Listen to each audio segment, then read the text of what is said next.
This is the September 10th, 2024 regular meeting of the Palo Alto Unified School District Board of Education.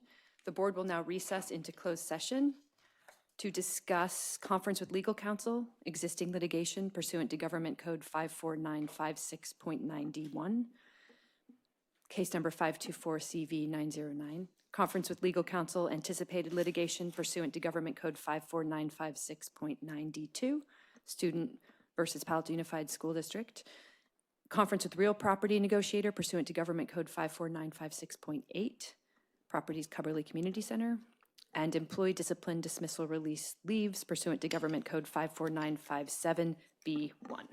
The board will reconvene at approximately 6:30.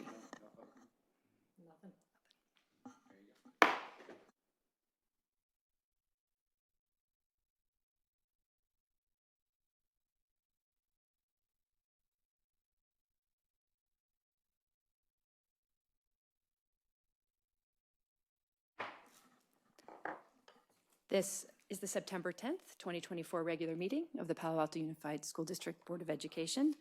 The board met in closed session and voted unanimously to enter into a settlement agreement, including payment of educational reimbursement in the amount of $84,000 per year over 3 years in exchange for release and waiver of past and prospective claims through the end of the 2027-28 school year, including ESY 2028. Okay, can I get a motion to approve the agenda order? So moved. Second. Anybody want to talk about the agenda order? No? Okay, then let's vote on the motion. Student board member preferential vote? Aye. Colleagues, all those in favor? Aye. Okay, agenda order is approved, and we can move on to student board member reports. So hi everyone, my name is Samantha. I'm the board rep for PALI. So I hope you're all having a great day. And a little bit about what's going on at PALI is that the full freshman class council recently joined ASB with primary and secondary election wrapping up. The president is Annie Min, the vice president is Hailen Lee, and the senators are Olivia Wu and Mira Bouchon. And then the class representatives that are not in the ASB class are Johnny Guo, Eileen Nak, and Isa Wu. So congrats to them. And then the PTSA also hosted Back to School Night on August 29th, which included the parent fair and them going to their student classes. PALI also had 2 Stanford parking sessions where PALI opens up its parking lots on nights where there's football game in order to fundraise money for clubs and ASB. Both nights were very successful, and as the school year starts up, different organizations at PALI are also starting up. The speech and debate team have their novice development program that is currently going on. Science Olympiad is starting their tryouts, and robotics just had their sub-team day where people who tried out are sorted into different sub-teams. And then the PALI fall sport have also started to compete. The varsity football team recently won Oak Grove 40-0, so congrats to them. And then we also have some events happening with the Asian American Mental Health event on September 17 from 7 to 8 p.m. And Club Lab will also be held soon in September, where we'll have around 130 clubs. Now, that's basically it. Yeah. Thank you. And for a student activities report for GUN, just a week ago, we also elected our freshman class. The officers are President Ren Lin, VP Ian Kim, and Site Counselor Rang. So congratulations to them. And since then, all the grades have been preparing for homecoming stuff like air bands and floats, and it's been going into session. SEC also hosted their fall sports rally, where all the sports team introduced themselves and competed in a rally cup point, which is basically like the Hogwarts Cup, but for GUN. And from an update from GUN staff, Principal Stratton hosted a luncheon for the 17 new staff members and organized the GUN cell phone ad hoc committee, which I'm attending tomorrow. And this will occur on a monthly basis, welcoming around 20 student reps and parents and teachers as well. And GUN staff also participated in the staff development day. They had a segment on AI awareness and EpiPen training. Additionally, Dr. Stratton noted that the construction for foods and services at GUN are on track and is scheduled to open this January. Later this week, GUN will host the Fall Club Fair, welcoming more than 100 clubs, both new and returning. And lastly, on a different note, I'd like to thank the wellness staff and SEC rep Arya for honoring Suicide Prevention Month and providing infographics to students on available resources. And that is all I have. Thank you. Superintendent's report. All right, tonight, I thought it'd be fun to meet some of our new staff members and also just talk for a second about what we've done for some veterans. So I'm going to turn it over to Mr. Bahadur Singh. Thank you, Dr. Austin. This is usually the start of the school year is when we like to honor our staff members who have reached milestone years of service. And we start that traditionally at 10, at 15, 20, 25, 30, 35, 40, and yes, 45 years. We have an employee who has been here 45 years this year, so we like to celebrate her. She started as a bus driver 45 years ago and now works in our IT department. So Pat Venerable is, we're really proud of her, and she's a great addition to our team. So this year we've done things a little bit different. We, as many of the staff know, they have mugs that, coffee mugs that represent their years of service. We thought we would step up our game a little bit this year. And over on the side over there, you see some examples of some of the things that we've honored them with for their milestones, everything from stadium blankets to a charcuterie board and some glasses and various different items for them to recognize their many years of service to our district.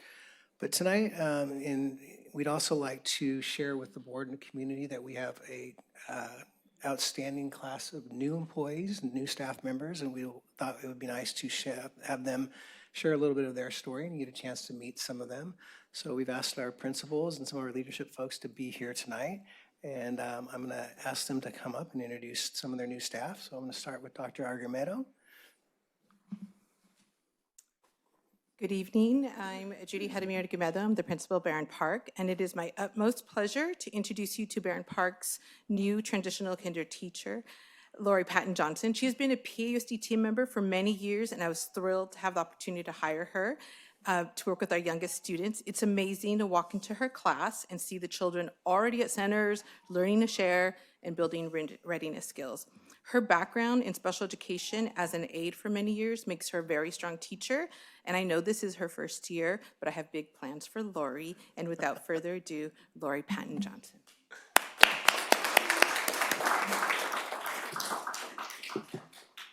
Good evening. As I break the ice, how y'all doing? How y'all doing? Nice to be here. It is an honor and a privilege. Herb sent us 3 questions. I'm going to answer those quickly and get out of the way. First one is, where are you coming from? Why did I choose PUSD? And just to share something that I've experienced that has been exciting for me. So I grew up right here in the Bay Area. I am born and raised in East Palo Alto, through and through. I went to Carmel High School, go Scots. And then transferred to Georgia State University, finished my bachelor's, came back home in 2015, where I was working a job making $12 an hour. So I went over to the Santa Clara County job fair. And why did I choose PAUSD? Because y'all paid the most for the aides compared to San Jose. At this point, I am 24, so my goal is to get a job that pays so I can take care of my 10-year-old, not my 10-year-old, my 10-month-old at the time. No, she is 10 though. She turns 10 this November, yes.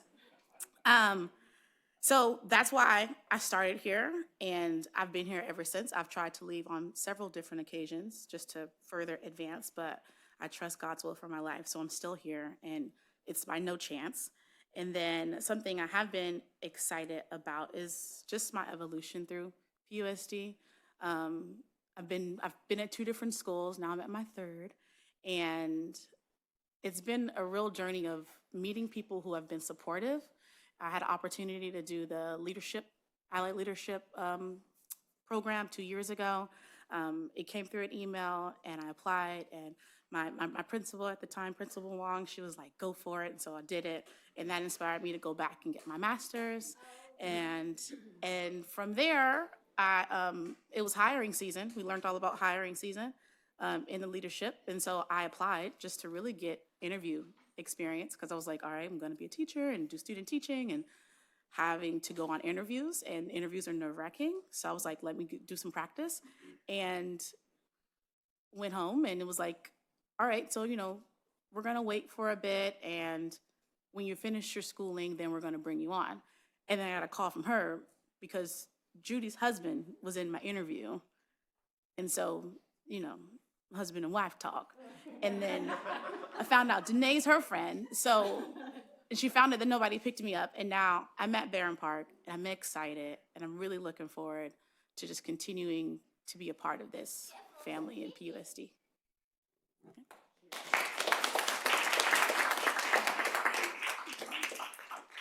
Okay, next up, Leslie Crane. That's a hard one to follow, but we're gonna try our best at Escondido. Good evening, members of the Board of Education and district leadership. My name is Leslie Crane, and I am the principal of Escondido School. I'm in my second year, and I would say that we are continuing to rebuild, reestablish who we are and how we want to be within our school community. And year two is always so much better. I can tell you that. We are on a renaissance right now. And part of it was we needed to hire a new office staff completely again, secretary and clerk.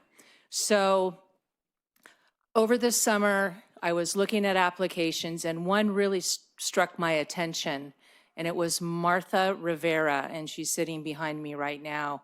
She had a lot of experience at different types of schools other than public. And it just, I don't know, it clicked for me as I was reading her application. We interviewed, and the interview went well, although she said I had a flat face and she couldn't read my expression. So she thought maybe that she didn't do so well.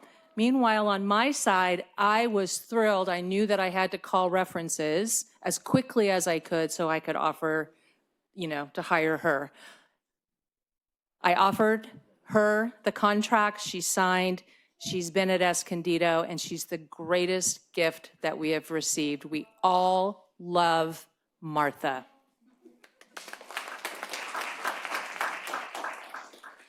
Now that one's hard to follow, because why? So my name is Martha Rivera. I am the new secretary over at Escondido, and thank you for your time for being here. I know it's late, and it's late for all of us, so I want to keep it a little bit short, but I also like to talk some. Here you go. So I've been working in education for 14 years. I started up an elementary school as an office manager. I actually started when my kids went to school, and I started as a parent volunteer, just wanting to make sure that I got the best education for my children. And then from there, I just grew and volunteered in the lunchroom and crosswalk, and have done every role at the school that is not part of teaching. So I worked there for 4 years. Then I moved over to a middle school charter school that was going to start up in San Jose. And I was there for about 10 years. I worked from office manager to school operations manager. And it was great until it wasn't. And so then I took a little break and really prayed and asked God to show me where to go next. And to be honest, Palo Alto was not my first choice, because I am from San Jose. And it's not because I don't like Palo Alto, it's just a far commute. And so when I was thinking about applying, I was like, oh, that's too far. But then something inside said, you need to apply. And so I applied. I did come for the interview. And you have an amazing HR team, because I could not read them at all. And I went home and I called my husband. I was like, I don't know if this is the place, because I just could not read the room, and I was super nervous. I don't know. I haven't had to interview for 10 years, and this is all new. And then when I got the call the next day, I was super excited. And I came in and I was still kind of doubtful. I'm like, this is a far commute. Am I going to be able to make it? And I left HR and I went over to Escondido because they said there's construction going on. So I was like, ooh, construction. I've worked up startups, so I love construction, making something new. And so I was like, I should go take a peek. And I go there, and there's all these families coming. And I was like, oh my gosh, how exciting. What are all these people doing here? They had a ice cream and know your classroom event. And I went in there, and the first person that greeted me was the president of the PTA. And she was so excited. And she's like, Martha, what a great gift. And I was like, wait, is that me? I'm like, I'm the gift. What are you talking about? They were just great. And then I met the vice principal, Brooke, and Leslie again, and it just felt completely different. I was able to come and meet the HR team, and they were just amazing. And I went home to my husband. I'm like, this is the place. I felt at home, and I'm like, this is a place that is worth the drive. So I'm blessed to be here, and I'm thankful to be here, and thank you for having me.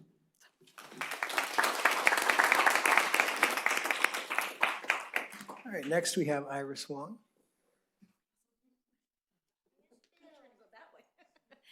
Good evening, everyone. I'm Iris Wong, the principal of Walter Hayes Elementary, and I am really excited to introduce Walter Hayes's newest teaching staff, Maya Velchelion.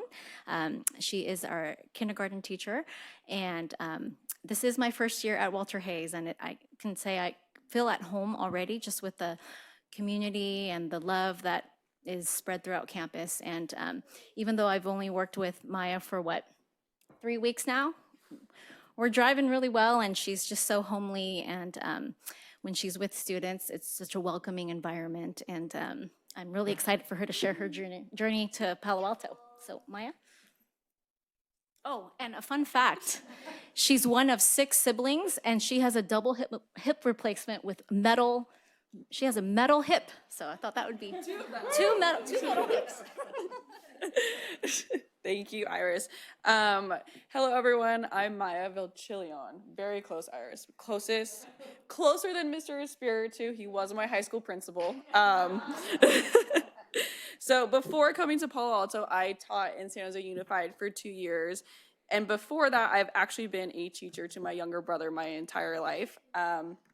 He is the light of my life, and he is why I got into teaching.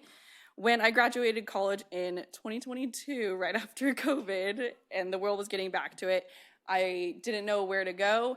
I moved back to San Jose to feel close to home, to where my siblings were, and I started my job there at San Jose Unified.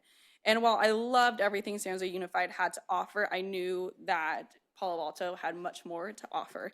It had much more to offer to both the staff and the students as well. From the moment I wanted into the district office for my interview, for a 6th grade position that didn't end up being a 6th grade position, which turned into a kinder position, the first person I met was singing in the hallway, and I was very nervous, and I see these lovely ladies singing in the hallway, and then Dr. Dawn actually came down the hallway as well and joined in, and right then I felt very welcomed and very at home. I don't remember what song. It was a great song. Clearly, it convinced me to come. But I knew I was going to be surrounded by a team of motivated and dynamic and ambitious individuals. And joining Walter Hayes, that is all that has come true. My grade level partner has been amazing. And I now get to call my high school principal by his first name, which is the most exciting part of this job. So thank you, Herb, for hiring me over there. I called my mom right after I got the job, and it was the first thing I got to say. And Iris has been wonderful to work with, and getting the opportunity to meet all the people has been amazing. So thank you. All right, next up we have Principal Klein.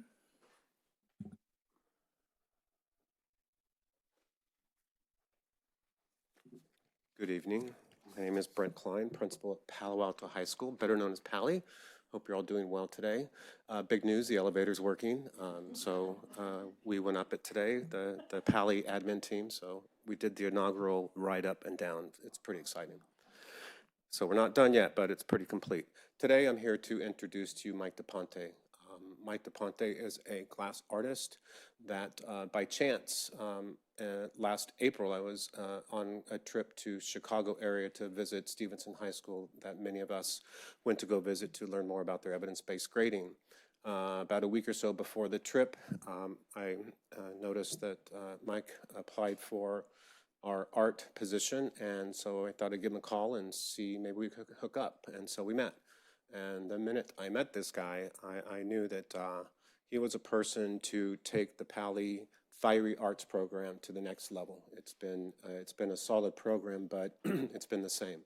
And I was adamant to find somebody that can take it and raise it and bring it into something that is today's artists of glass. And so I knew he was the guy.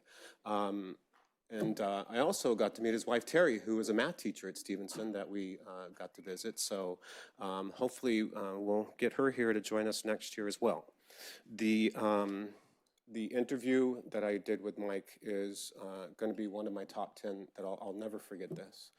Because it was a person that spoke from his heart, but also through his mind, a deep thinker, and a person that is really here to support our students where they are and to bring their personality through their artwork and to define it through what they can create. And I know that he's going to take that and run with it. I'm excited to have him. I was pretty relentless in acquiring him, as Trent and Herb might tell you later, but I knew that he was the guy, and I'm so thankful that we were able to acquire Mike DePonte. And let me introduce you, and Mike, come on up and share a few words. Good evening, everyone. Thank you for having me here. I'm honestly pinching myself. I'm very surprised I'm here.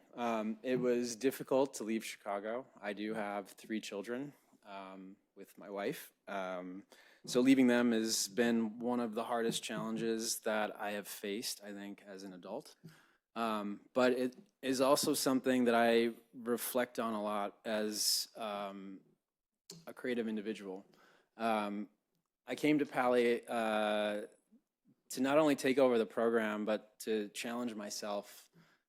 When I found glass, I abandoned graphic design, which was like one of the most practical careers that you could choose as an artist. And when I told my dad that I was going to be a glassblower, he looked at me with a stern look and said, well, what are you going to do with that? And I stand here today because I'm confident in what I do, and I love what I do. Teaching is something that I fell backwards into, and the lady that I learned from taught me the value of being a good art educator. And through this path, you know, I've discovered new avenues for myself creatively, and taking the leap to come to California has reignited my soul. And it's a feeling that I felt when I took the leap into glass. So I'm happy to be here. My wife is a math teacher at Stevenson, and I think she also has a lot to bring to the table, so I'm excited for that. Aside from that, I just want to thank everyone and Brent for the support. I love Pali. It's an incredible place. Already, I just feel the warmth and love, and it's very different from where I come from. So thank you all. Happy to be here.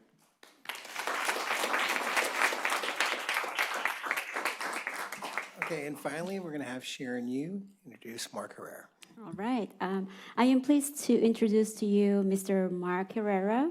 He is our Maintenance Operation Transportation Manager, and I briefly worked with Mark when I was in San Mateo, Foster City, and I was so excited when he decided to apply and work here in Palo Alto. So I'll leave it to you, Mark. Good evening, everyone. Like Sharon said, I knew her for a short period of time. She worked with me at my last district. Let me start over. I'm Mark Herrera. I'm the new Maintenance Operation Transportation Manager. And I previously was at San Mateo Foster City School District as a director of the same position for the last 10 years. So Sharon, I knew Sharon for a period of time, and I also knew Carolyn Chow, who was leaving as I was coming in. So the familiar faces that I was very comfortable where I was previously, and I thought it's going to take a lot for me to move. But lo and behold, I found out that Carolyn was leaving, which I was sad about, but then Sharon was taking the place.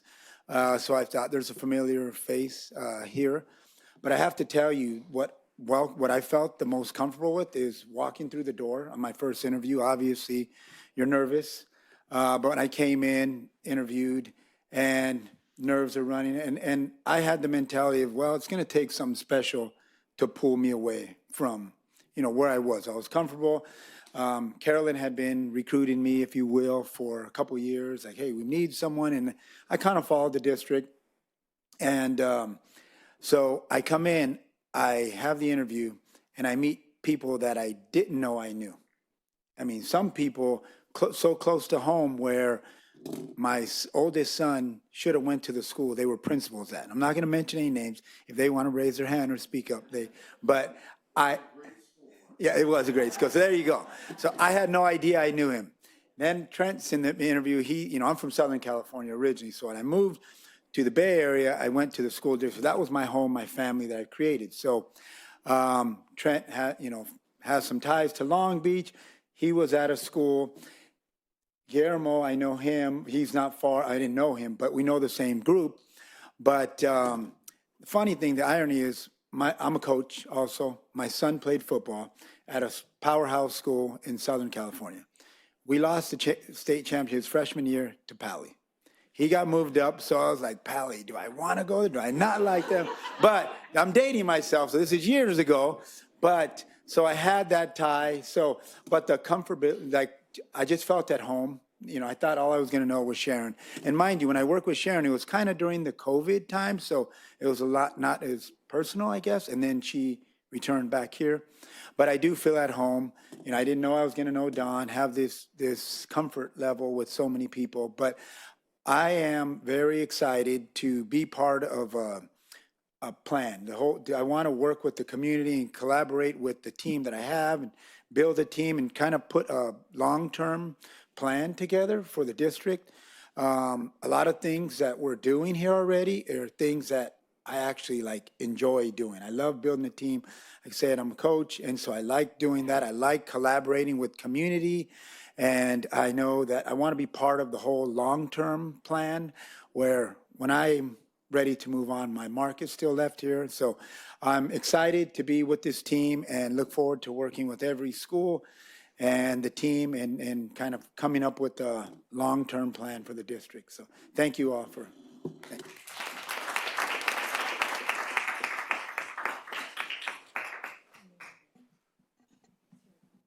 Well, we could have done this all night long. This is what a great group, and they're representative of a great group that we brought in. I was talking with Dr. Bickle about her first meetings that she has with all of our new teachers, and just said this, they're always great, but she just said this one seems a little different as far as just coming in ready to hit the ground. Again, this is a school district that has very few rookies. You don't get hired here for any position without having experience somewhere else. It's very rare.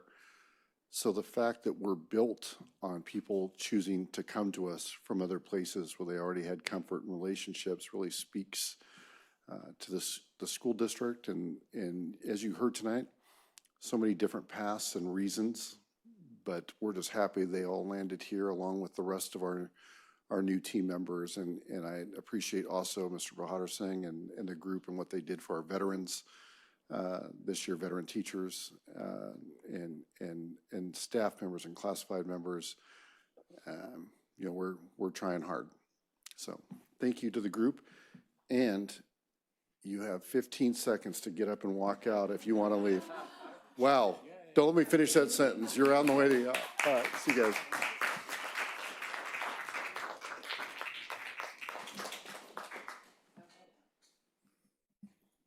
All right, we are moving on now to staff reports.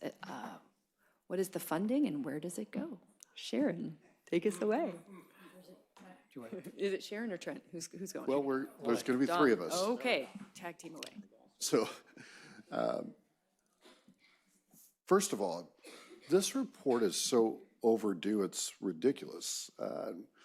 As we talked about all through this, I learned things about our school district because you see the information presented differently. And I think even people with business backgrounds look at our budget as a school district and it's not intuitive. It is not displayed in the same way you would see in private sector.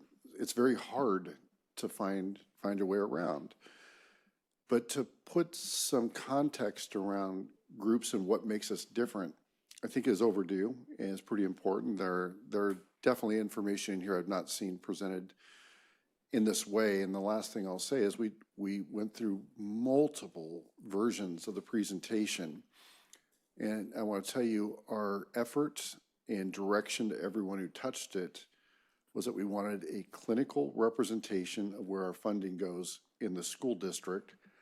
There is nothing that you're going to see tonight that has an editorial comment. Some numbers might get more attention than others, but this is not a list of things that we think should be reduced or expanded. This is just this is what it is. And to a lot of the leadership team, who I know is watching tonight because they either watch or at least tell me they watch, I appreciate their effort in this because they really jumped in and engaged and talked about messaging and how we should display information in a way that kept it very clinical right down the middle. So I appreciate all of their help on this as well. So who are we starting with? I'll just kick it off real quick. So Sharon is going to start with the financial part since that's her expertise. Talk a little bit about budget and the money we receive and how it's spent. Okay, thank you, Mr. Bahadur Singh. Let's begin by reviewing the district overall budget for 24-25 school year, which stands at $340 million. Next slide, please. The bulk of our revenue, 83%, comes from local property taxes as part of the state's local control funding model. The remaining sources including 7% from other state revenue and 9% from local revenue, which includes the generous contribution from PI and the parcel tax. Federal funding accounts for just 1% of our overall budget. On the expenditure side, we have 87% or $296 million of our budget is dedicated to personnel, our most important asset. We continue to invest heavily in our people as we believe that great schools are built by great educators, staff, and administrators. This investment allows us to maintain our status as a destination district, attracting and retaining high-quality staff. This dedication is reflected in the robust support structures we have in place for both teachers and students. With that, I will hand it over back to Mr. Bahadur Singh. Thanks, Sharon. As she mentioned, we are a people business. Our clients are students and families, and the bulk of our expenditures are personnel. So what I'd like to do over the next series of slides is kind of put that into context of what where that goes. As Sharon mentioned, the difference with Palo Alto, we believe, is first of all, we have some high-quality staff. You got to see meet some of the new folks tonight, and we got to celebrate some of our veterans this past few days. We are a destination district. We are proud of the fact that we have a high retention rate. And secondly, our staffing levels and resources. One of the things that you'll find different about Palo Alto is the ratios of staffing that we have, the resources, and the level of resources. As we walk through the next few slides, you'll see some things that may be a surprise to some folks who don't realize some of the different positions we have. And for example, when people think of personnel, it's usually the experience that they either had as a student or what their children have. So we think of our classroom teachers, our office staff, our custodial staff, principals and administration, maybe our food services, nutrition folks, and possibly the nursing staff.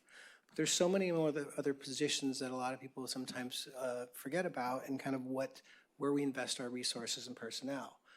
So the first thing I'm going to focus on here is supporting teaching and learning and give you a few examples. What the graphic shows you here is when you see the number, it's important to see what those numbers represent. The number below the icons of the people are FTEs, which stands for full-time equivalent.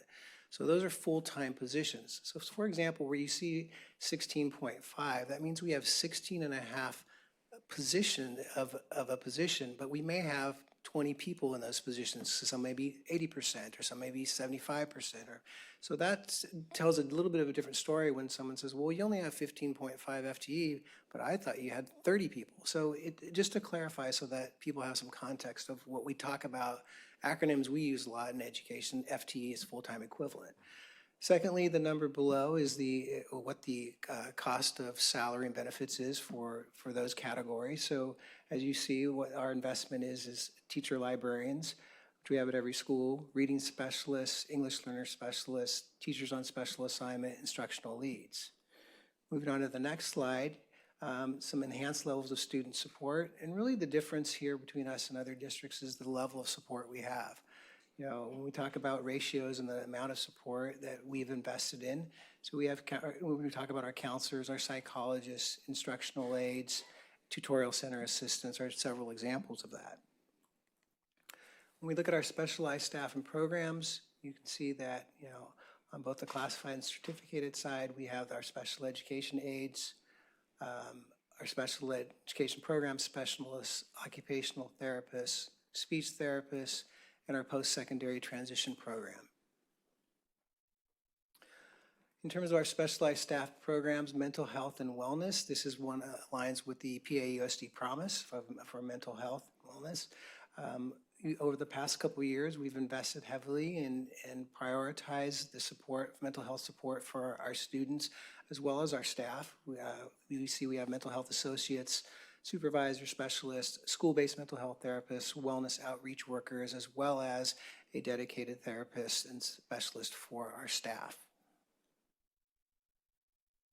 Looking at other additional support resources that you know, play a key role in our mission is our student behavior support team, which has grown recently. Our family engagement specialists who work with our families and community, as well as our students. Our principals on special assignment, elementary assistant principals, and admin TOSAs. The compliance team, which is a little more on the operational side, but we do have staff that supports our Title IX efforts, public records requests, risk management, and safety and security. And then in terms of support models, you know, we have the team taught classes at secondary schools, which is a little bit different than what a lot of people sometimes confuse with our special ed co-teaching model, where we have a general ed and a special ed teacher collaborating. So we have 42 sections and 55 sections at our secondary levels for these. And it's the sections, but it also involve the personnel in order to staff those programs.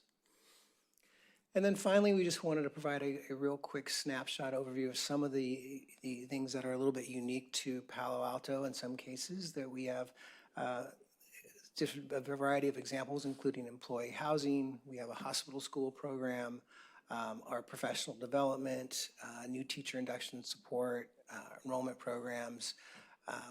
So there's a variety of things that not necessarily typical that you'll find in many other school districts, which I think really highlight some of the comments people made about why Palo Alto and why it's a destination district. And that concludes our presentation, unless there's any questions. Thank you. We do have just one public comment. Stephen Davis, you have 2 minutes. Thank you for this presentation. I'm on, okay. I actually hope I look forward to, I assume there will be sequels to this to talk about other pieces of the staff and budget. I actually just would like to make one request, which is this is potentially really great and useful persistent material, and hopefully put it up on the web in a separate video so it's really easy to find and allow people to understand how this very complicated system works. Thank you. Okay, thank you. Colleagues, any discussion? Where do we want to start? Do you have anything? Anybody? You want to go? No, go. I'll let y'all police yourself. Well, I just want to say that that was a very helpful presentation. I think that we spent so much time looking at the budget in such detail over so many meetings that, especially now as we're coming up on election season, I think there's greater interest by the public as well as our candidates and how much money we spend and where it goes. And I think it was really important to lay it out in what was essentially, I think, a picture book for how the money gets spent. So I thought that was a really great presentation. Thank you. I don't have a lot different. Thank you so much for the work. I think it's really helpful. You know, after the summer we had, was it the summer or was it the fall? I guess it was the last meetings in the spring. We aired some concerns about budget deficit that we were facing, you know, at least in the last update we got. And how are we going to deal with that? And one of the questions that comes up, given that we spend a lot per student, is like, well, where's the money going? So I think it's really helpful to look at these things. And the community tells us all the time, right? It's lovely to have all this, to have teacher librarians and to have the aides that we have in the classrooms and whatnot. So I know it is appreciated by our staff and by everyone that works here and by our students and by our families. But to really lay out just how exceptional I think our investments are in the education that we provide. I also just wanted to note, I didn't know until this that not all schools in California, in fact, probably most schools in California, don't offer 7 periods to students. That sort of the budget allows for you to take 6 classes and then a prep and a lunch or whatever. And the fact that our students can take 7 and sometimes even 8 is a huge money investment, right? That costs us for all those kids taking those extra classes. And certainly there's a demand in this community for that, and they appreciate it. But I didn't think it was anything unusual. So I appreciate that being mentioned there on the last slide too. Thank you. I just wanted to thank everyone who was involved in this presentation and the clear breakdown. It was easy to understand, easy to read, and I'm very grateful that we have the funding to allow for our programs to align with our PAUSD promise and that we can hire accordingly. So I've just felt a lot of gratitude that we have the funding to support this, and to thank everyone involved in this presentation because it was very helpful to have this breakdown, and I agree. Putting it up on the website would be helpful so that this community can access it. So thank you. Thank you. And I was going to make the same comment about the website, and I think that was already the plan, right? Hopefully. Yeah. So thank you. I did want to say the one thing that stood out to me that I'm sure stood out to many of us was the $24 million on special education aids. I'm not going to ask, that's not what's agendized tonight, so we're not going to talk about programming special education, but I am looking forward to the conversation next week because I think that might dovetail with a little bit with that. Thank you. Next meeting, sorry, I should have said not next week. Okay, so now we're moving on to open forum, and we have more than 15 comments, so everybody will have 1 minute. And as per the practice that we try to follow when I remember is to call on students first. So I'm remembering tonight, thanks to a nice reminder from Vicki. So let's start with students. Oh, and she's put them in bold. That's so helpful. Okay. So Amelia Lee, who's on Zoom, Naya Singla, and it just says Rob. Hi, board. Sorry, I think I checked the wrong choice. I'm not a student. I'm a parent of a student. That's what I thought. But so yeah. So go ahead. If you want me to go ahead anyway, I can go ahead. Go for it, and let's actually reset your time. You have a minute. Okay. Go ahead. Thank you. Yeah, I just wanted to comment on the Hoover new construction. First, thank you the board to having the Hoover construction going. Seems everything is going smoothly, and I'm become aware of the issue that there will be only gender neutral restrooms provided constructed at the new Hoover campus. I think I want to express my concerns here. I think mainly it's about the students' privacy and comfort level.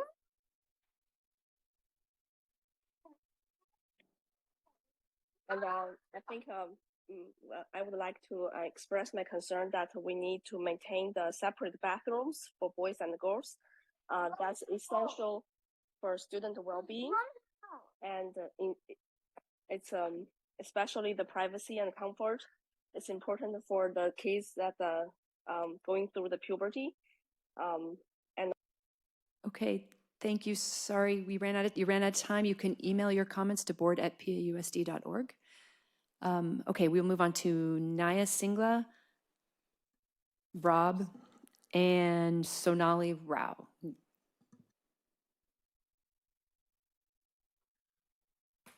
Naya, it says she's in, oh, there, you're coming. All right.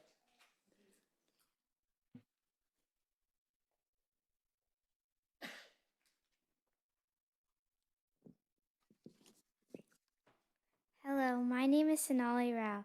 I'm a fifth grader at Herbert Hoover Elementary School. I don't like that we only have gender neutral restrooms.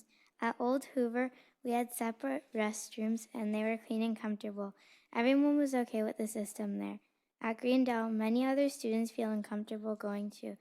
I've heard from some students that they try to avoid going when they need to, which isn't good for you. You shouldn't have to feel uncomfortable every time you need to use the restroom. You should be able to have your own space. I have seen that the restrooms aren't clean, and I've also heard it from other students too. Most students feel the same way about the restrooms. All of this evidence and many more reasons are why we should all have separate restrooms. Thank you. Okay, Rob, Sonali, and Rupali Rao as well. Are they both here? Okay, here they are.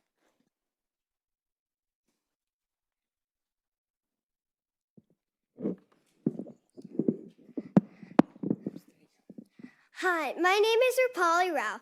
I'm a third grader at Herbert Hoover Elementary School, and I do not like that we have to share a bathroom with boys. At Hoover, a boy has punched me in the stomach and spit on me. I really do not feel comfortable in an all-gender restroom. When I come to the bathroom, I do not like that there is pee on the seats and toilet paper on the ground. It feels very uncomfortable. I was at Hoover in previous years on the seats and no toilet paper on the ground. It was cleaner and more sanitary. My friends and I do not like that there are boys in the bathroom. Some of my friends and I try not to go to the bathroom when they have to. There should be girls, boys, and all gender restrooms.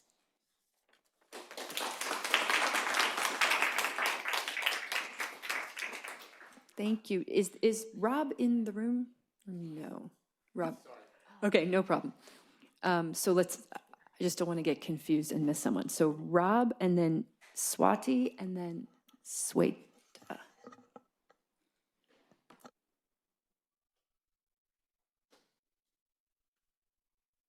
Yeah, sorry, I also checked the wrong thing. I'm the proud parent of 3 hedgehogs, 2 young girls that are in 2nd and 3rd grade, and a young boy who's in the young 5s. And his classroom is right near the one bathroom where it's just one all-gender bathroom with just a bunch of stalls. And I think, and thanks to all the parents and thanks to the board for having this discussion, I think a lot of us parents just kind of realized that this was the layout and the possible layout going forward. And when I asked my 2 daughters, they also echoed that, the disgusting pee on the bathroom, pee on the floors. And I didn't ask my son. Honestly, he's probably one of the many culprits of that. But, the girls are uncomfortable with that, and apparently they were holding it and, waiting till their after-school program, which does have girls and boys bathrooms. And I think it's important at this age. A lot of kids are uncomfortable with their bodies in and of itself going through their development. And even more so if there's other children of the opposite sex in there. And I think we need to preserve that sense of safety and comfort and security in their bathrooms and have dedicated girls and boys bathrooms. And thank you. Thank you. Okay. Okay, so we did these guys. Ms. Latimer? Yeah. No, we can't talk about any of this because it's not agendized right now, but I can ask that staff will make sure that the bathrooms are cleaned in the new construction, and I'm sure staff will make sure that there are procedures in place to make sure the bathrooms are clean.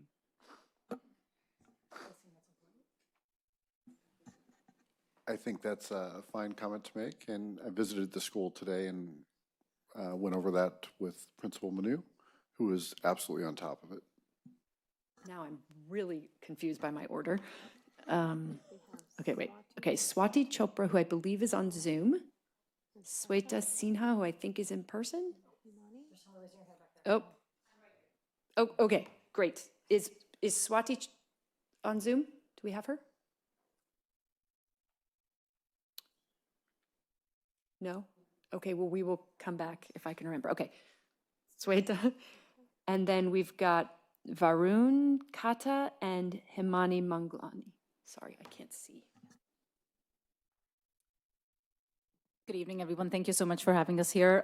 Similar agenda topics. So I've got 2 girls, grade 2 and grade 5. The grade 2 is at those stalls which are shared. She did express, this is our first year here. We've just moved to Palo Alto, and we're grateful. We love the community. I think I was made aware that she holds on and doesn't want to go to the bathroom because it's dirty, and she often has to clean it, and that just feels very gross to her. So I think the pledge is just going to be that if they can have girls' bathroom, boys' bathroom, and in all genders. So just to make sure that they feel safe, they feel clean, they feel like this is our place, we can be there together with the right people. And then they can be in all gender as well. Thank you. Oh God, where am I? Varun Kata, who I believe is on Zoom. And I think none of these people are students. Well, we'll just keep following the list. Hamani Manglani. Yeah, they're not really on.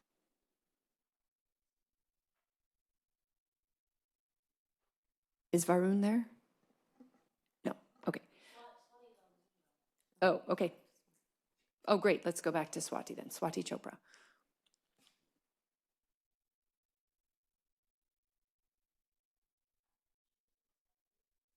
Can you unmute if you're there? All right, we'll. Hi, can you there hear she me? is. Yes, we can hear you now. Hi, thank you, and really appreciate the opportunity to talk here. And I have the similar concerns. I have two kids who are going to Palo Alto, and I have a girl and a boy, and both are uncomfortable with whatever decision has been made. I would love to understand what we can do, and I did hear that we cannot discuss about this right now, and that's fine what you're saying about cleanliness. I, as a woman, I do not feel comfortable going to all gender bathrooms. Trust me, they are not hygienic, and my daughter just told me she'll hold it in. So we are penalizing the kids to a very, very large extent. I would like to understand how we can bring this back for discussion. Okay, thank you. All right, I think I called Varun Kata and Himani Manglani. Both on Zoom, I believe. Neither of them are there? Okay, we're going to start at the top and we'll work our way back down. Okay, Terry Baldwin, who I know is not a student, and Abraham Junzao. And then Stephen Davis. Hello, Terry Baldwin, President of the Palo Alto Educators Association. Sorry, thank you. And couldn't be here last time, so welcome back to everybody. I wanted to talk about a new program that was started at Pali last year. It is the new Peer Mentorship Pathway, and it was started by Lucy Philpott, Mary Sano, and Aparna Sakaraman. And they're providing a true pathway to advanced placement courses for our ADVID students and spreading social capital among the students who would not otherwise be friends. And they say it's working. They are following the work of Opportunity Insights on economic connectedness, and were just written up as a case study by the American Academy of Arts and Sciences. Raj Chetty, the leading economist of Opportunity Insights at Harvard, mentioned them in a keynote speech last spring and is following their work. Lucy told me that it feels great to be giving first-generation students access to rigor, and so we are so proud of the work that Lucy, Mary, and Aparna are doing. We have such amazing and innovative, caring, and motivated educators here in our district, and we wanted to be highlighting them. So thank you for letting me do so. Thank you. Okay, Abraham, Stephen Davis, and Reed Watson.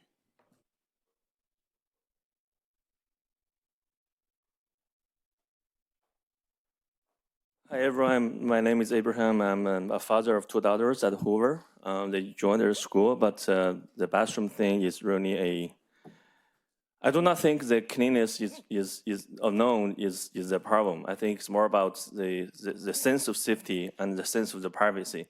When they pee, they do not want me to be even near to them. I do not know how they feel when there are other boys in the same bathroom, how they feel that.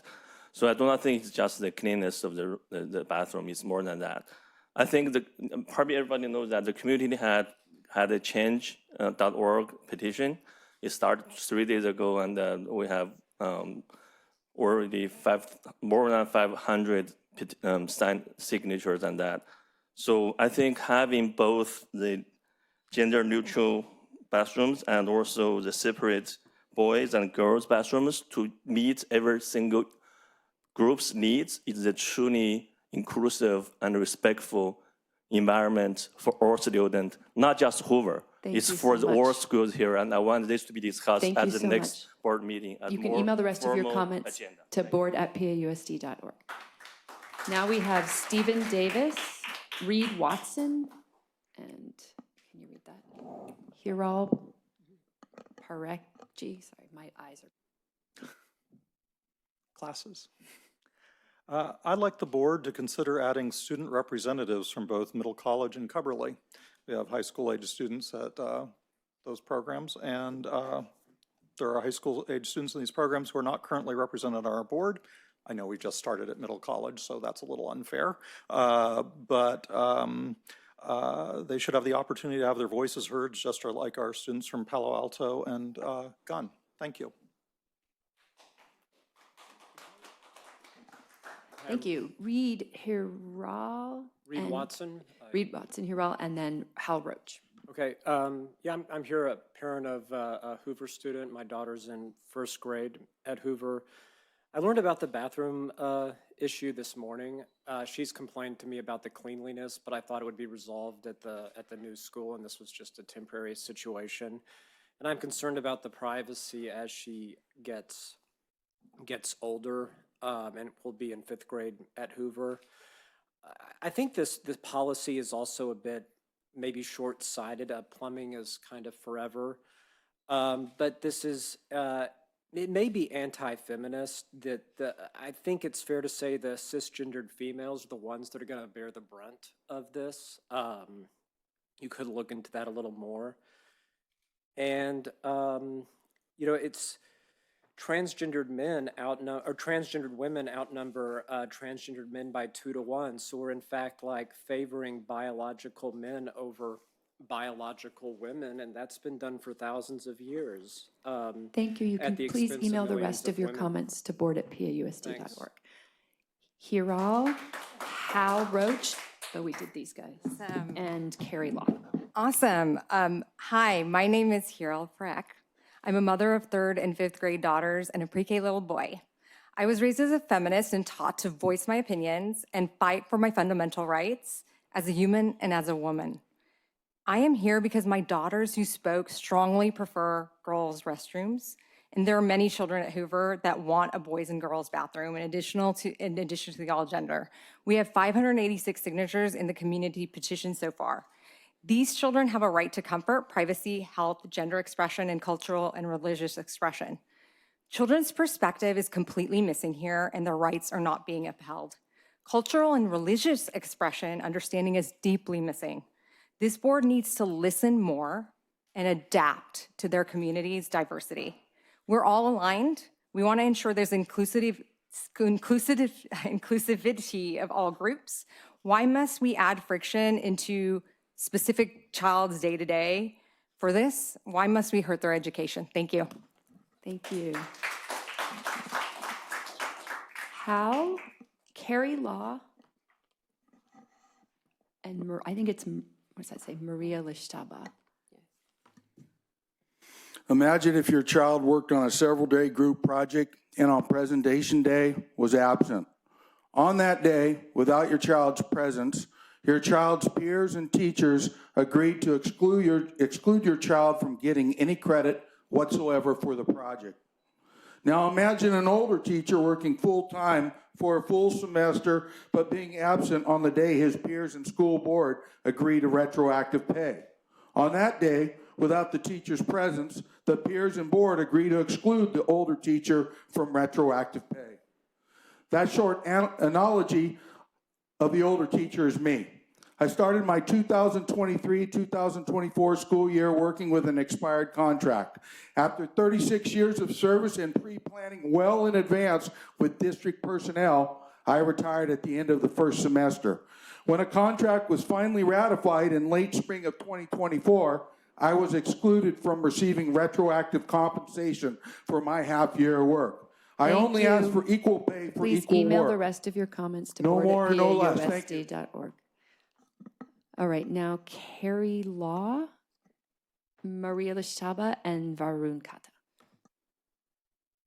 Hi, this is Carrie, and I'm a parent of a third grader at Hoover Elementary. So I was like in complete shock when I saw this petition on change.org in the morning saying that the new Hoover campus is not going to have any gender specific restrooms. Instead, it's going to be all gender neutral restrooms. My daughter has complained to me about the hygiene at the all-gender restroom at the temporary Hoover campus at Greendale right now, and also she feels uncomfortable going to the bathroom with the boys. I don't understand why it's not possible to have gender-specific restrooms. All the board document that says about incorporating gender-neutral restrooms, and I'm totally fine with that, but it's not about eliminating gender-specific restrooms, which makes girls or maybe boys more comfortable when they're going to restrooms, and hence it will improve their health because my daughter is also holding onto EV. So I hope the board will reconsider this. Thank you. Thank you. Maria Lishtaba, Varun Kata, and Jenny No. Hello, my name is Maria Lishtaba, and I'm another member of Hoover community. I always thought that having all gender restrooms is the only right thing to do until last year. My child moved to temporary campus, and on Greendale, we only had gender neutral restroom. And I had no idea how much stress and anxiety it will cause to my daughter, who is preteen, and she goes through a lot of changes, not just social, emotional, but physical as well. And with all the stress, she wasn't just using the restroom at school, which is, I think it's a big problem for girls' health. And I think that all the students in school supposed to feel safe everywhere at all the time.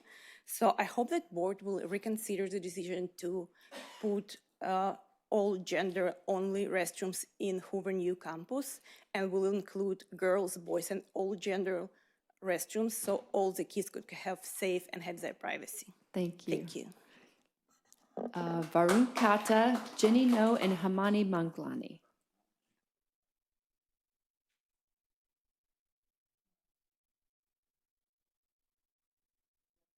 Okay. Okay, Jenny No, Hamani Manglani, and Shavani Balan. Hi, I'm Jenny No, and I stand here before you tonight because I couldn't resist the opportunity to speak to the five of you about poop. The irony is not lost on me. When I was a 28 years old JAG Corps officer in the United States Army, I attended training for 9 weeks with 38 men and only 4 women. There was one bathroom set of stalls in our living quarters. I'd watch the bathroom to see what was empty. I'd sneak in, go poop, hope no one would recognize me in my tiny size 5 combat boots under the stall. And when the coast was clear, I would wash my hands and sneak out. As awkward as I felt back in my Army days, I can't imagine how a gender nonconforming child must feel in a similar situation, or a little girl like me. There's so much I don't know about their experiences, and I never will. But I know we need to hear from all families now, today, in real time, not 4 years ago information or whatever happened behind closed-door sessions. CSBA says that the role of the school board is to ensure that the school districts are responsive to the values and beliefs and priorities of their communities. This school board needs to remember that you represent us, not yourselves. Thank you. You can and your email the actions rest will be of your done within the comments limits to of the board law. at PAUSD.org. Now is Varun there? No. Okay. Hamani Manglani, Shavani Balan, and Mora Uman. Is Hamani on Zoom? No. Okay, we'll try to come back. Okay, is Shavani on Zoom? No. Okay. Mora Uman is in person, so we've got you. And then Emily Chen, and then Sarith Honigstein. Good evening, board and staff. My name is Maura Uman. I'm a resident of Palo Alto and also the Executive Director of Youth Community Service. I'm here to share a couple of events that are coming up that that many PAUSD students are participating in. Tomorrow is the National Day of Service, September 11th. There are many ways that students are participating at almost all the PAUSD schools that we're participating in. They will be writing letters of gratitude to our first responders. There are also ways that families can participate through fulfilling donation drives, signing up for in-person service events, and creating crafts for a cause. A wonderful in-person event tomorrow is the Multi-Faith Peace and Prayer Picnic. All of these flyers are at the back of the room as well, and we invite everyone to come to Kings Plaza tomorrow between 5:30 and 7:30 for this event. And finally, we have over 25 students in the community who have been part of the planning committee for Beyond the Books, which is a preview. This event is on October 5th, but I hope everyone will save time on their calendars from 10 to 3 p.m. to come for a summit that the youth have put on about mental health and well-being. There are 3 tracks and wonderful Thank you, activities. Maura. Thank you. Okay. 3 parents are on Zoom and Yeah, I are- think we may be having a problem where their names aren't on Zoom, aren't matching their cards. So Varun, Hamani, and Shivani, if you guys are there, can you change your names on Zoom to match the card? That might be part of the problem. So Do you allow, someone pasted their comments on behalf of Himani Manglani. Would you allow me to read them or would you prefer her? didn't we say no to that? We said no to that a few meetings ago, yeah. All right, so where was I? I'm so lost now. Let's go back to Emily Chen, Sarith Honigstein, and Chenji Lu. Do we have Emily Chen? Okay.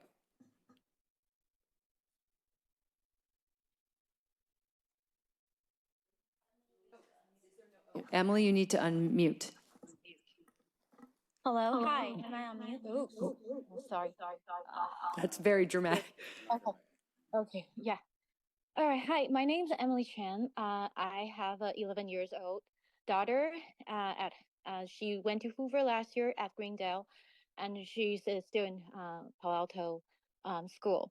And I do also support that we should have all gender restroom alongside with both girls and boys restrooms, not only just for sanity, for cleanliness, or but it's actually also for the safety of the girls.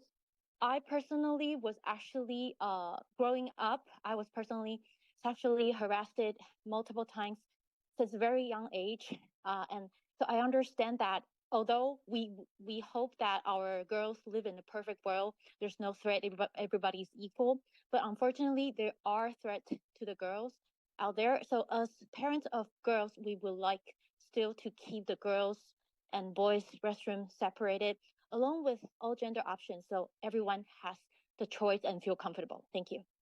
Thank you. Okay, Sarith, and then Chenji, and then Robin Tan. Hi, I would like to commend the board and administration on postponing the vote on ethnic studies until the pilot course is completed and thoroughly evaluated. This delay allows the board to comply with its own policies in establishing clear standards for the high school graduation required course. Setting standards is not just a requirement, but a wise move. It defines success, provides clarity and guidance, and ensures consistency and accountability. Since we already have a UC-approved course, there's no need to rush. We have the opportunity to get this right, effectively and inclusively.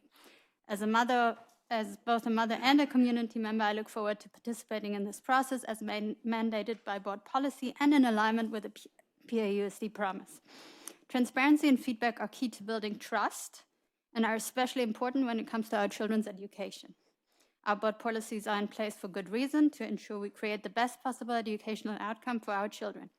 A well-developed ethnic studies course with board-approved standards created through collaboration of all stakeholders. You can email the rest of your comments to board@pausd.org.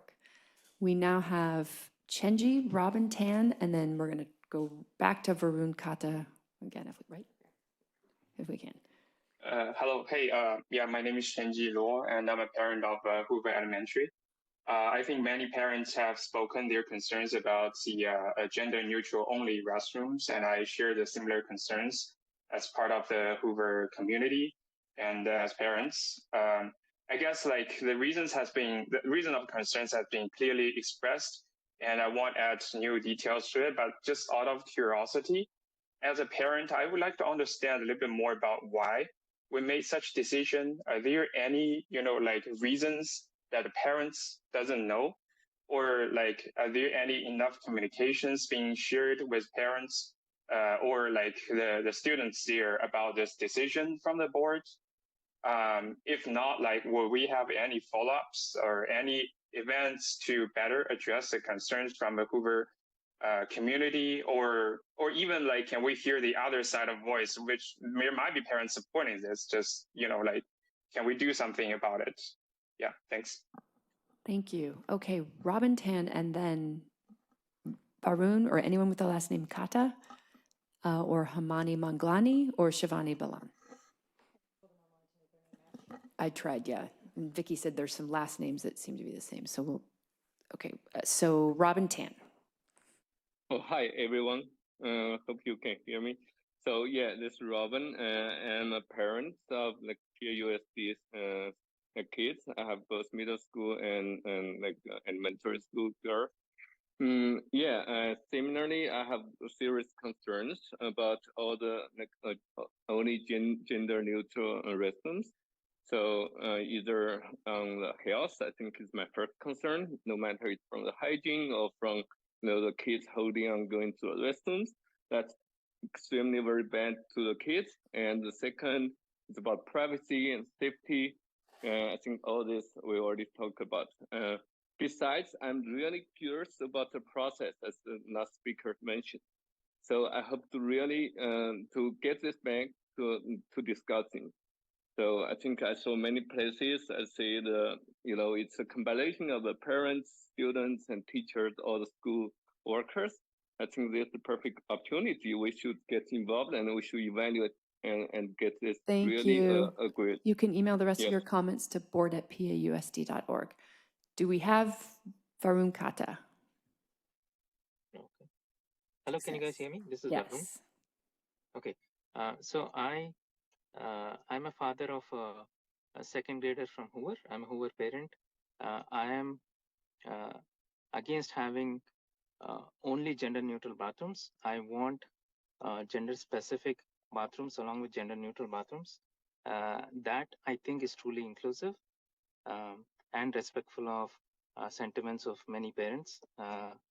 And I would like this to happen. So I really want us to go back to the drawing board and understand why we made those decisions earlier, where not everybody was included and whose opinions were not, I think, asked for. I think that's all I have to say. Thank you. Okay, do we have Hamani Manglani? Great. Hello, everybody. I'm Himani. This is from my daughter, Arnie. My name is Arnie Manglani, and I have been a proud Hoover Heady since kindergarten. And now I'm in my last year of elementary school. But as I prepare to move on, I'm worried about the students who will come after me. I recently heard that the new school building might not have separate boys and girls restrooms. This concerns me because our current restrooms are already a problem. They're often dirty and lacking privacy. I feel uncomfortable and scared using them, and I know others do too. For me and many others, having separate restroom is a big deal. It's about feeling safe and protected from bullying, harassment, and feeling judged. Shared restroom might not seem like a big thing to some, but for others, it's a matter of dignity, comfort, and well-being. I hope the people in charge will think about how important this is for students like me. We deserve to feel safe. Thank you. You can email the rest of your comments to board@pausd.org. I think our last speaker, if they're there, is Shivani Balan. Hi. Hello. You there? Can you hear me? We can hear you. Yes. Okay. So I am also a Hoover parent. I have a daughter in 5th grade and a daughter in 2nd grade. And I'd like to echo a lot of what people have said already. I think 3rd grade, 4th grade, 5th grade is already very difficult for girls. Girls are going through a lot of changes. They're going through a lot of experiences, and boys too. And, it can be uncomfortable and it can be difficult with other girls, but to also have to share a bathroom and to also have to go through some of that with boys as well is incredibly challenging. It's really hard for them to feel safe and feel comfortable in a school environment. We all want our children to go to school and feel safe, be able to use the restroom, feel protected. And with us only having bathrooms that are gender neutral, it's just not happening. My younger daughter avoids going to the bathroom. In the bathroom, complains about how dirty it is. She's shy, she's quiet, she's a little timid around boys. And so I just think we need to reconsider what we're doing at Hoover for the better of our children and for their safety and comfort. Thank you. Okay, I think that is our last open forum commenter. So now we move to consent. Can I get a motion to approve the consent calendar? So moved. So moved. Can I get a second? Second. Do I have any public comments? Yes, Stephen Davis. I did not forget it this time.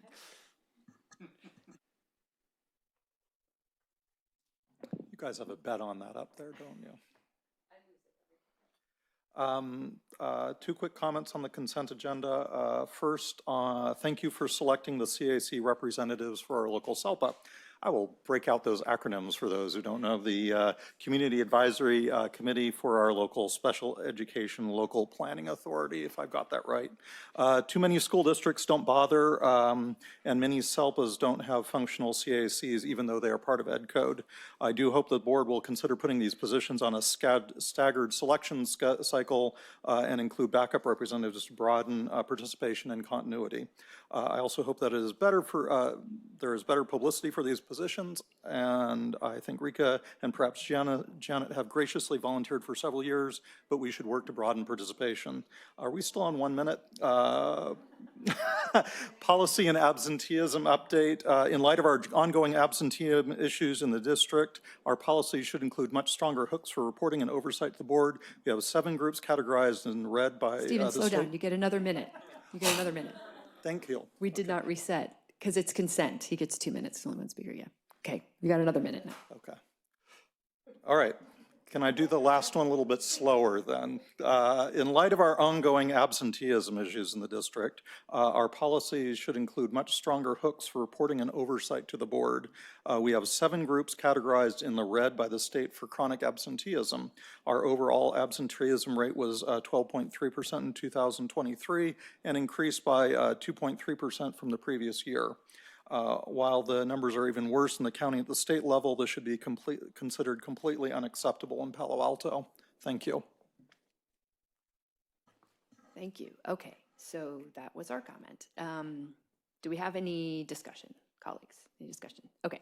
Student board member preferential vote? Aye. Okay, colleagues, all in favor? Aye. Aye. Okay. Moving on to action. 2023-24 unaudited actuals and budget update for 2024-25. All right. Good evening.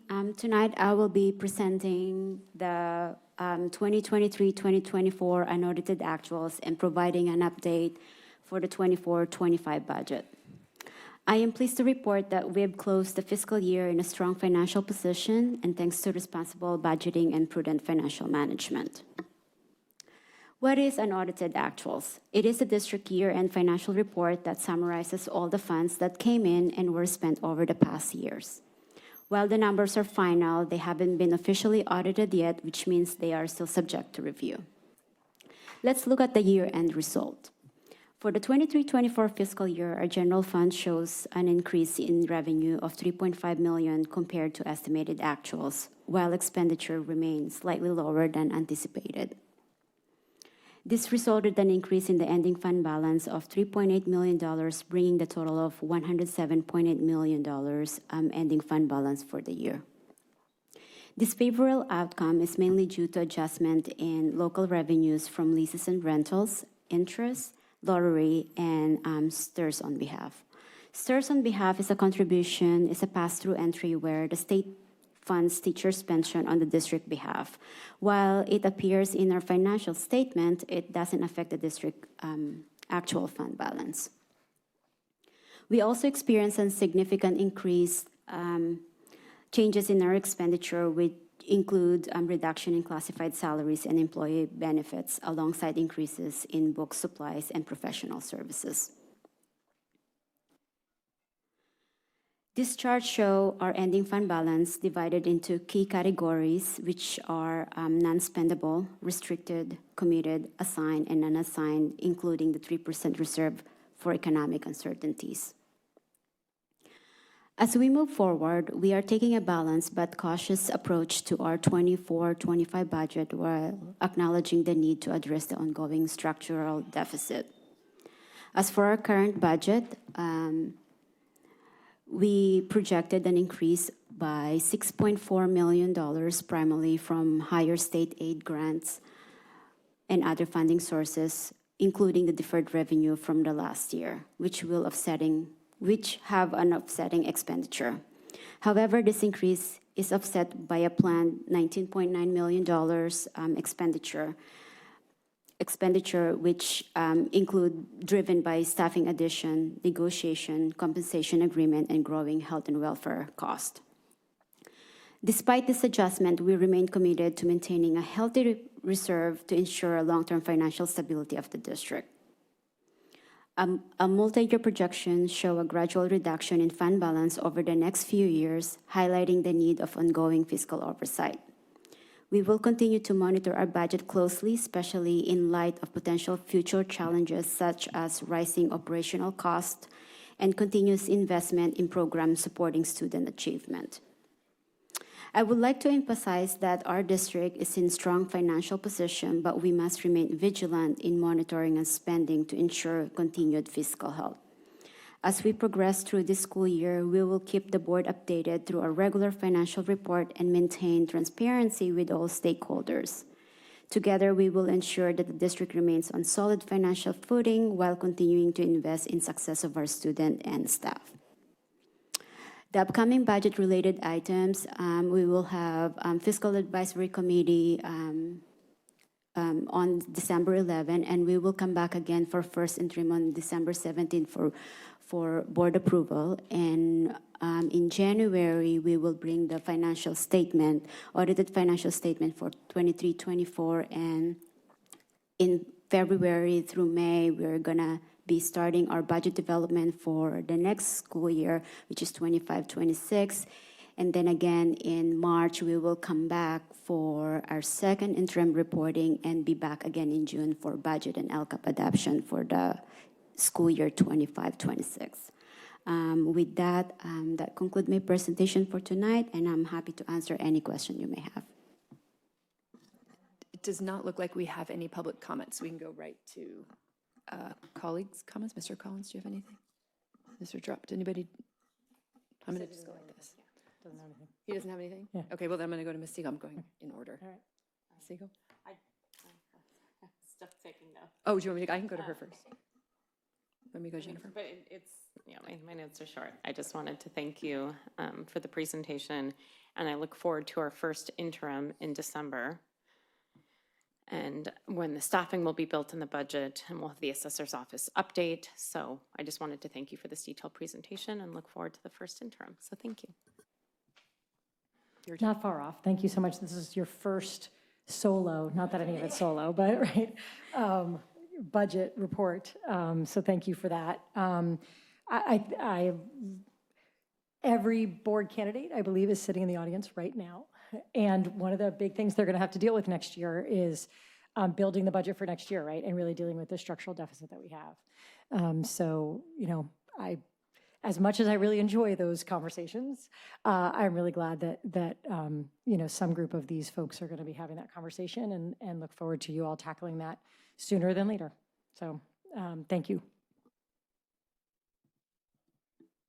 Oh, yes, but I have one comment for, yeah, well, let me be, actually, I'm going to do this in the correct way. Student board members, do you have any comments? No, okay, now it's my turn. I just want to reiterate, also in light of the fact that we have 5 board member candidates in the audience, that it does feel important to point out that there is a change from past practice with our adopted budget, which I believe is a change certainly since I've been on the board. is that we're using 3.5% projected property tax increase for revenues. Is that correct, Sharon? Yes. Okay, and in the past, we've used 2% for the current year. We're still using 2% for out years, but we're using 3.5% for the current year, which is actually, I wanted to make sure to point that out because there's two differences in the adopted budget that we're looking at right now since my time on the board. One is we're using a larger projected property tax increase, and the amount of the deficit itself is significantly larger than we've looked at. We've looked at 5-year projections that show maybe a couple $1 million in deficit. We've never seen 12 million, certainly not 17 million. And I want to point these out not to, make people overreact and sort of get urgent and freak out, but also to just please ask that we don't underreact. We are not, the difference between 3.5% and 5%, which is what we saw this year, is about $3 million. So that's not going to get us anywhere near the 12 million that we're showing in deficit for the current year. So I just want to make sure that to call that out as an outgoing board member. I will not be the one looking at the first interim, but obviously Dr. Austin and his staff are aware of this in a way that we are aware of it. But there's going to be a new board up here who's going to have to look at this. And this community, we're not used to seeing deficits like this. So I think it's just important. I just wanted to call that out. Again, not to overreact, but also just to ask that we not underreact. And I think we did some of that by asking for the resolution and asking for the plan. But I just wanted to add that. Thank you. Yes, now I want a motion. I would be remiss if I didn't point out that I don't necessarily agree with the comments that you just made, but I'll hold that for a future meeting where we discuss it again. Wait, In the meantime, with the numbers?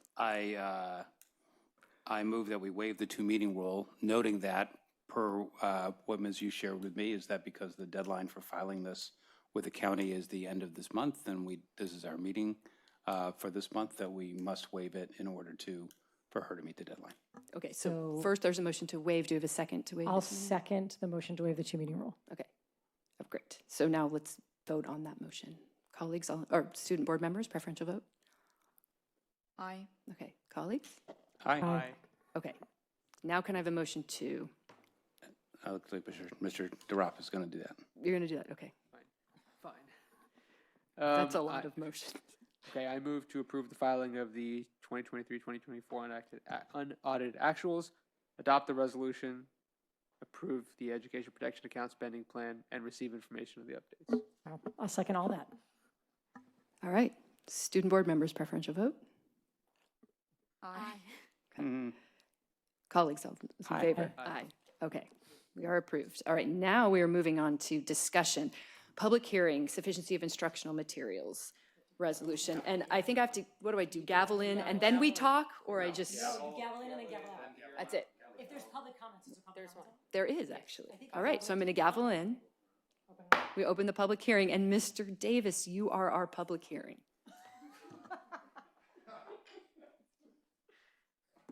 All of it? I think that's it.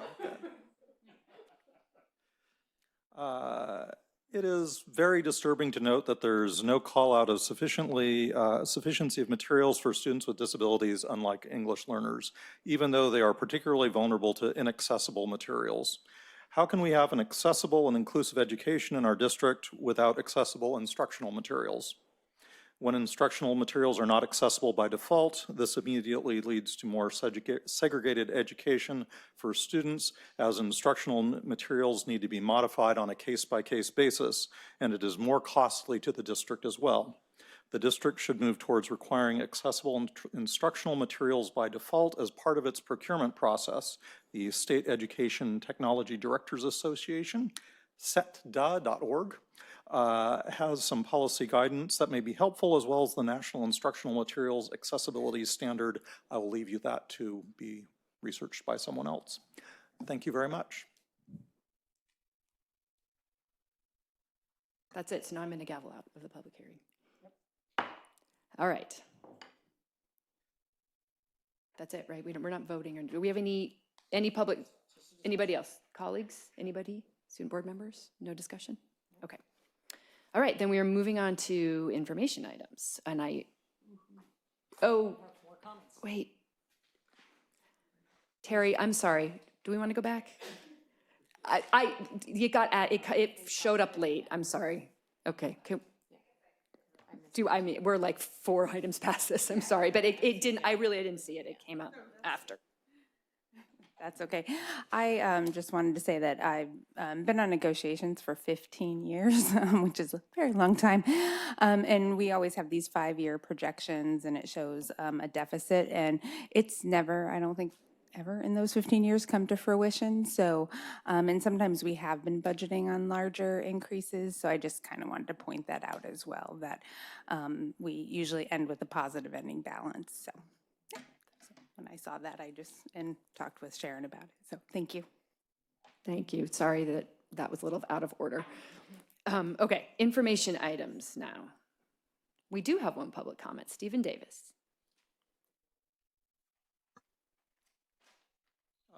This is on the complaint report. Once again, guns levels are unusual.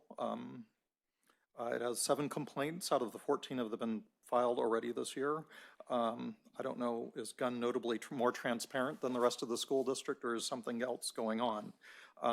This was true last year as well. Also of note, there were already been 7 sexual harassment complaints, 3 disability discrimination complaints, and 2 racial harassment complaints. I believe it would be helpful if the district would provide historical data and trends to see if we're getting better or not, both globally and on a school by school basis. Thank you. Thank you. Okay, any comments? Colleagues? No? All right, then we are moving on to board operations. Anybody? Ms. Siegel?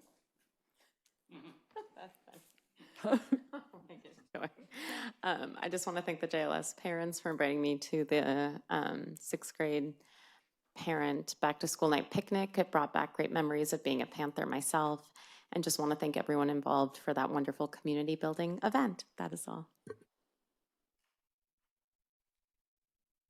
I just wanted to give a shout out, and it's always hard. I'm wearing my parent hat or my board hat, and I try to keep them really separate, but then when you have kids at 3 different schools and you're in the schools, sometimes it's impossible to keep them separate.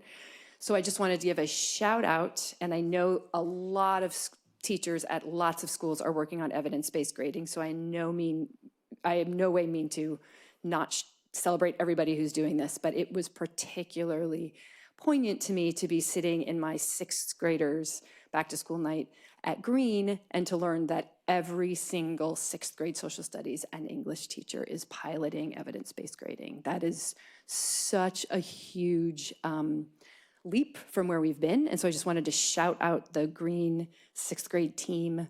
That's a big, heavy lift.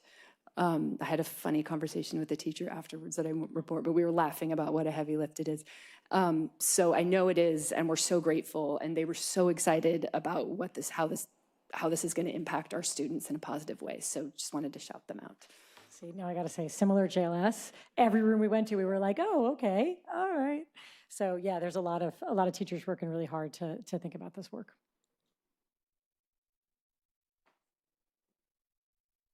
With that, I think we're adjourned.